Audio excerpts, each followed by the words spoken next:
akabonero ttooke era abantu b'ekyaddondo East akabonero ttooke gwe wokyama wonna kati twasazeewo nti emmotoka tugivuge President Kyagulanyi akwate enkata era ye President waggulu londa ambuleera naye bw'olaba ng'obadde ovuga emmotoka nga eri olaba ogenda kutomera ekikko bugulamu kyamalya ku ttooke dda ku main kirira ku bwa meeya nze ndi independent naye ndiriini entunuupu wakiri ate ekkomo ly'emyaka lyenjagala nti omuntu abeere n'ebisanja bibiri ate tetukoma ku ekyo kyokka twetaaga nti omuntu bw'aba ali mu ofiisi abeeko ofiisi ya gavumenti abeeko n'emyaka gy'akolera awe ne abaana ne bw'okolera emyaka 15 n'ovaawo ne abaana b'oweerera basobole okukolerawo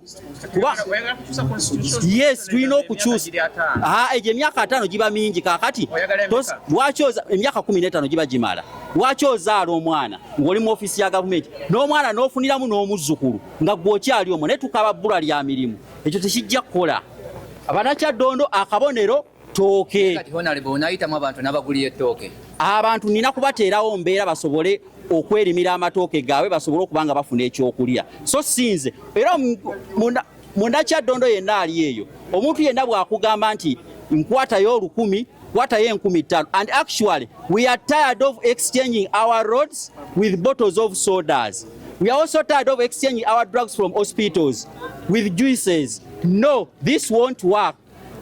Tukoye kyekisa tuzuukuke naawe omuntu wa wansi weetaaga olabire ku Kayanja nti Kayanja yadde musajja atambulira ku bugaali akampeininga naye qualifications baagala senior 6 so tebaagala nti muntu alina bizimbe bimeko alina mmotoka mmeka kiri nti otuuse ku balonzi ate okwalifyinga munda amateeka mu Parliamentary Elections Act gagamba nti first come first serve wojjo osookawo okujja gw'olonda akabonero mu kusooka naye bano abasajja baali baasasula dda in advance balina be babribinga twazze wano nze nazze sawa 9 n'ekitundu nentula ku gate ne bulangiti yange naye bano abasajja kye bakola abaali baasasula dda sente ababribinga sebo bazzereeti ne tubagamba mwenga muzereeti twabasose wano ne batugamba kati ffe twasookayo dda mu ofiisi so kibategeeza bakola ebintu wabweru w'amateeka ne tuyingira wano era nga bali mu basoma tutuuse wali ku tebo nga bali mu kukola ebintu era baze amanya 3 go baagawandiise dda ng'abo bo babadde era n'obubonero ekitali kituufu so Electoral Commission ekolera ddala ekintu ekitali kituufu kyerabirako ddala no one is doing business tewali akola business under normal setup wano mu Electoral Commission kwata sente obawe bagenda kola byoyagala kati ffe abalina omutima gw'abantu n'abagala oweereza abantu b'ekyaddondo tibatuwa chance bajja ne bakuwa kye baagala lwakuba gutoyina sente so politics oyo ali commercialize tagenda kola no mu Uganda era kyembadde nkubira emmeeza wali ne bagamba banaye mulina okukola ekintu ekituufu kye kirina okukolebwa no mu Uganda. Justice anywhere is a threat to justice everywhere. Omuntu yana kubanyigiriza wantu wonna kibuna wonna era kijja kunyigiriza omuntu omu olulala. A law is a double crosser. Magezi David William. Bana njagala kubuuza nyonyeja.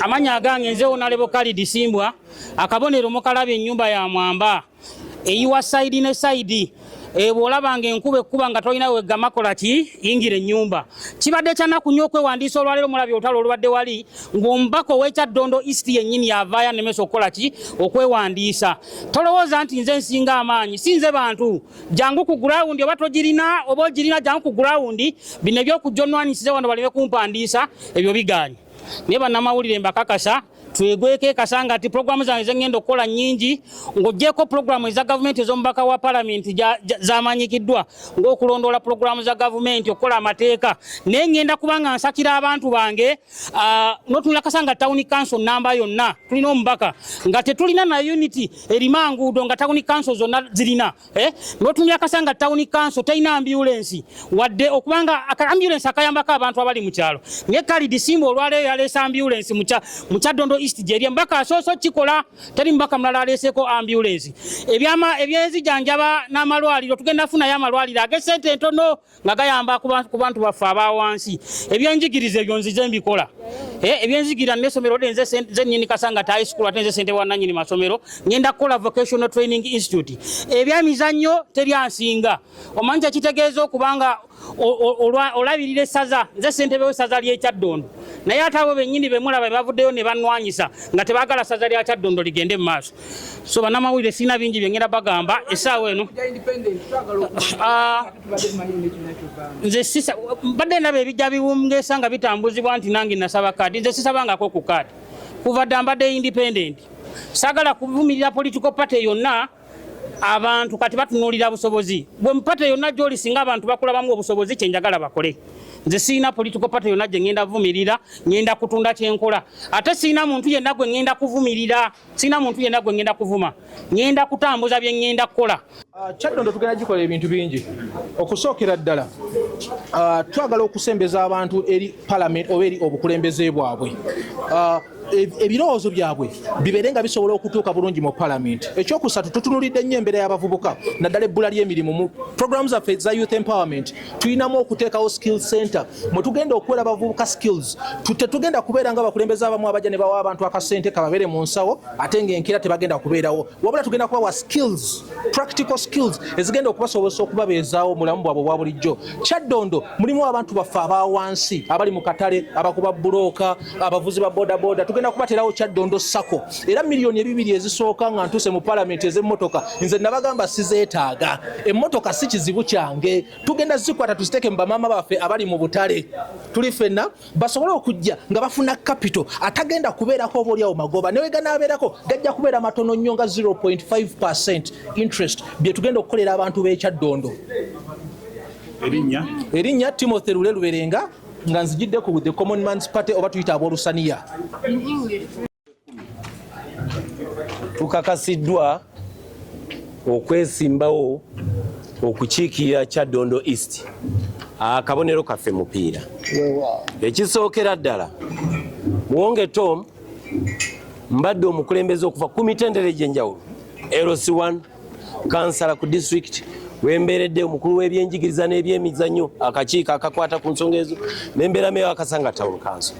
Nzaaliddwa Gayaza Kyaddondo, nkulidde Gayaza Kyaddondo, mpeerereza mu Gayaza Kyaddondo ate mpangalira mu Gayaza Kyaddondo era nziikibwa Gayaza Namavundu akala amatendo. Kitegeeza ki ebyo nawulira background eyo mmanyi ekiruma omuntu wa Kyaddondo East bwe ntunuulira obuweereza bwa local government.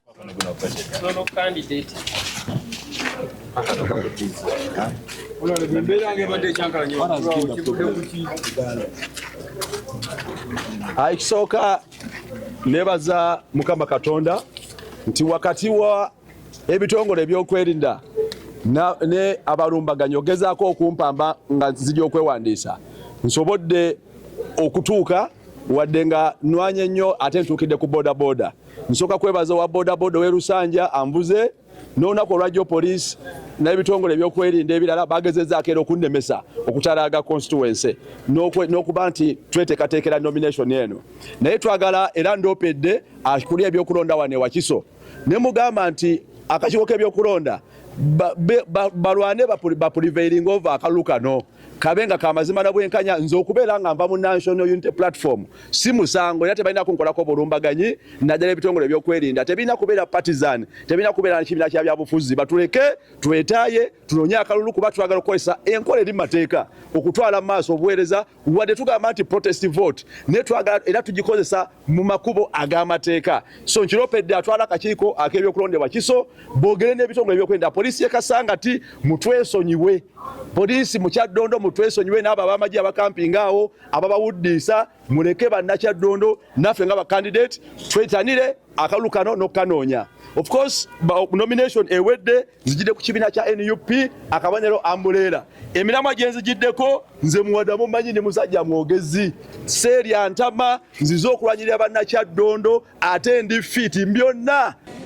Mubadde Kira municipality, Nteme municipality, Makinge Savaga municipality and Nansana municipality. Ate na office y'omukyala woman member of parliament. Olwaleero tulina Kyaddondo East constituency, Busiro East constituency, Busiro North and Busiro South. So far Kyaddondo East tugimaze tukolako, Busiro East tumaze tukolako ne Busiro South kati tusigazaayo Busiro North oyo tujja kugalawo okuwandiisa abo bonna.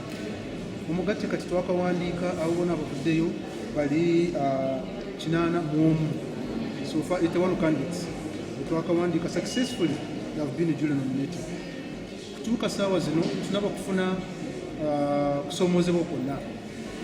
Abaze kwewandiisa bonna bayiseemu, waliwo abazze nga balimu buntu butonotono bwe tukolako kubanga tulina ttiimu yaffe omulimu gwayo gw'okutereeza ebyo byonna bano ababa baze kwewandiisa ne babitunulamu ne balaba nti bituuse ku mutindo gwa kukiiko ebyokulonda kumuyisaawo omuntu oyo nga duly nominated candidate to aspire for member of parliament. So abadde balinamu a few issues here